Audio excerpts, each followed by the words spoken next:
ଆଜି ତୋରି ପାଇଁ ତୋ ପାଇଁ ସିରିଏଲ ଦେଖିବା ପାଇଁ ପାଇବେ ଆଜି ଯଶୋଦା ଦେବୀ ଆଉ ତାଙ୍କ ଝିଅ ଦୁର୍ଗା ଦେବୀ ଆଜି ଗୋଟେ ବହୁତ ବଡ଼ ପ୍ଲାନ୍ କରିଛନ୍ତି। ଏପଟରେ ରାମ ତାଙ୍କ କମ୍ପାନୀରେ ସକ୍ସେସ୍ ପାଇଥିବା କାରଣରୁ ତାଙ୍କ ଅଗସ୍ତି ପରିବାରରେ ରାମଙ୍କର ସେଲିବ୍ରେସନ୍ ଚାଲିଥିବ, ବହୁତ ବଡ଼ ପାର୍ଟି ପ୍ରୋଗ୍ରାମ ଚାଲିଥିବ। ଆଉ ଏପଟେ ଯଶୋଦା ଦେବୀ ତାଙ୍କ ଝିଅ ଦୁର୍ଗା ଦେବୀଙ୍କୁ କହୁଥିବେ ରାମର ସକ୍ସେସ୍ ପାର୍ଟି ସିନା ଚାଲିଛି କିନ୍ତୁ ଆଜି ତାର ସବୁଠାରୁ ସର୍ବନାଶ ହେବ। ଆଜି ତାର ଆରମ୍ଭ ହେବ ସିନା ସକ୍ସେସ୍ରୁ କିନ୍ତୁ ଶେଷ ହେବ ତାର ସର୍ବନାଶରେ। ତେବେ ଦର୍ଶକ ବନ୍ଧୁ, ଏବେ ଦୁର୍ଗା ଦେବୀ ମାନେ ଯଶୋଦାଙ୍କ ଝିଅ ଏବେ ଚିକି ଏବେ କ'ଣ ତାର ସ୍ୱାମୀ ଠାରୁ ତାର କ'ଣ ପ୍ରତିଶୋଧ ନେବ? ଏବେ ଦର୍ଶକ ବନ୍ଧୁ, ଏବେ ତୋରି ପାଇଁ ତୋ ପାଇଁ ସିରିଏଲ କାହାଣୀରେ ଆଗକୁ କ'ଣ ଆସିବ ଏମିତି ନୂଆ ଟ୍ୱିଷ୍ଟ, ଏ ସମ୍ପର୍କରେ ସବୁକିଛି ଜାଣିବା ପାଇଁ ହେଲେ ଆପଣମାନେ ଆଜିର ଭିଡ଼ିଓଟିକୁ ପୁରା ଶେଷ ପର୍ଯ୍ୟନ୍ତ ଦେଖନ୍ତୁ। ଆଉ ଏହା ପୂର୍ବରୁ ଯଦି ଆପଣମାନେ ଆମ ଚ୍ୟାନେଲକୁ ସବସ୍କ୍ରାଇବ୍ କରିନାହାନ୍ତି ତାହେଲେ ସବସ୍କ୍ରାଇବ୍ କରି ପାଖରେ ଥିବା ବେଲ୍ ଆଇକନକୁ ଦବାଇ ଦିଅନ୍ତୁ। ଦର୍ଶକ ବନ୍ଧୁ, ଆଜି ଆପଣମାନେ ତୋରି ପାଇଁ ତୋ ପାଇଁ ସିରିଏଲ ଦେଖିବା ପାଇଁ ପାଇବେ ରାମ ଆଜି ତାଙ୍କ କମ୍ପାନୀରେ ବହୁତ ବଡ଼ ସଫଳତା ହାସଲ କରିଛନ୍ତି। ଆଉ ଏହି କାରଣରୁ ତାଙ୍କ ଅଗସ୍ତି ପରିବାରରେ ଗୋଟେ ବହୁତ ବଡ଼ ପାର୍ଟି ପ୍ରୋଗ୍ରାମ ମଧ୍ୟ ଆଜି ରାତିରେ ରହିଛି।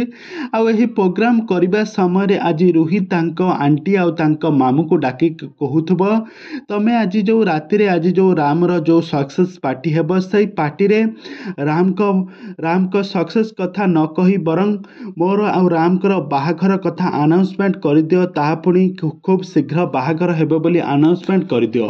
ଆଉ ଏପଟରେ ଯଶୋଦା ଦେବୀ ତାଙ୍କ ଝିଅ ଦୁର୍ଗା ଦେବୀକୁ କହୁଥିବେ ରାମଙ୍କର ସକ୍ସେସ୍ ପାର୍ଟିକୁ ନେଇ ବହୁତ ବଡ଼ ପାର୍ଟି ପ୍ରୋଗ୍ରାମ ଆଜି ତାଙ୍କ ଘରେ ଚାଲିବ।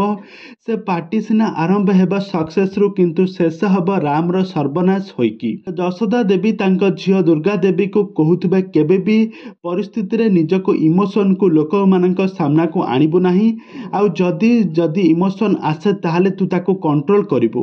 ଆଉ ଦେବୀ ମାଙ୍କ କୃପାରୁ ଦେବୀ ମା ତୋ ସାଥିରେ ରହିଛନ୍ତି, ତୁ ରାମଙ୍କର ସର୍ବନାଶ କରିକି ହିଁ ରହିବୁ। ଆଉ ଏହାପରେ ଦୁର୍ଗା ଦେବୀଙ୍କ ଝିଅ ଯଶୋଦା ଦେବୀଙ୍କ ଝିଅ ଦୁର୍ଗା ଦେବୀ କହିବେ ଡୋଣ୍ଟ ୱରି ମା, ମୁଁ ନିଜ ଇମୋସନକୁ ମୁଁ ନିଜ ଭାବରେ କଣ୍ଟ୍ରୋଲ କରିବି। ଆଉ ମୁଁ ହିଁ ମୋ ସ୍ୱାମୀ ରାମଙ୍କର ତାଙ୍କର ସର୍ବନାଶ କରିକି ହିଁ ରହିବି। ଆଉ ଏପଟରେ ଯଶୋଦା ଦେବୀ କହିବେ ଯେମିତି ଦୁର୍ଗା ଦେବୀ ନବମୀରେ ଦଶମୀରେ ଯେମିତି ପାପୀମାନଙ୍କର ସର୍ବନାଶ କରିବା ପାଇଁ ଏ ଧରାପୃଷ୍ଠକୁ ଓହ୍ଲେଇ ଆସିଥିଲେ, ସମସ୍ତଙ୍କର ସର୍ବନାଶ କରି ପୁଣି ଥରେ ଏ ଧରାପୃଷ୍ଠରୁ ଚାଲି ଯାଇଥିଲେ, ଠିକ୍ ସେମିତି ତୁ ସେମିତି ଅଗସ୍ତି ପରିବାରକୁ ଆଜି ଯାଇ ରାମଙ୍କର ସବୁ ସର୍ବନାଶ କରି ପୁଣି ଥରେ ମୋ କତିକି ଫେରି ଆସିବୁ। ତତେ ଦେବୀ ମା ହିଁ ସାହା ହେବେ। ତେବେ ଦର୍ଶକ ବନ୍ଧୁ, ଏବେ ତୋରି ପାଇଁ ତୋ ପାଇଁ ସିରିଏଲ କାହାଣୀରେ ଆଗକୁ କ'ଣ ଆସିବ ନୂଆ ଟ୍ୱିଷ୍ଟ, ସବୁକିଛି ଜାଣିବା ପାଇଁ ହେଲେ ଭିଡ଼ିଓଟିକୁ ପୁରା ଶେଷ ପର୍ଯ୍ୟନ୍ତ ଦେଖୁଥାନ୍ତୁ।